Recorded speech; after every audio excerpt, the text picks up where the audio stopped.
আসা বন্ধ হওয়ার কারণে এই কাজটা ঝিমিয়ে পড়ছে।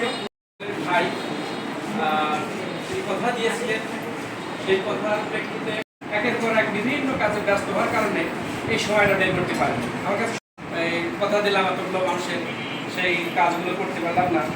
তাদের এখন আমরা কি হচ্ছে যে আমাদের যে কটা স্কুলে দিচ্ছি তার 4টা স্কুলে করার জন্য একটা উদ্যোগ নিতে যাচ্ছি যে সেই ছাত্র আমার সেই কাজটা আজকে অষ্টাশি আমার জন্ম।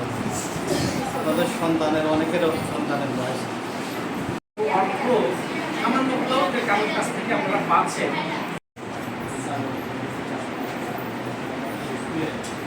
আগেও আমরা গেছিলাম, স্যার আমাদের ডেকে নিয়ে গেছিল ভাইয়ের বাসা।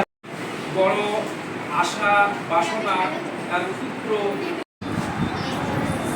তো আসলে অভিব্যক্তি আমি প্রথমেই ভাইয়ের ব্যক্ত করার জন্য আমি প্রথমে এই স্যারকে ডাকছি।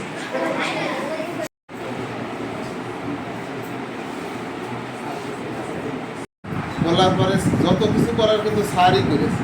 তারপরে ভাই আমাকে আমি যতটুকু জানি, কিন্তু আমার জানা মতে স্যার প্রথম আমাকে জানিয়েছিল যে সেই দিকে আমরা যাব। তার প্রথমেই আমি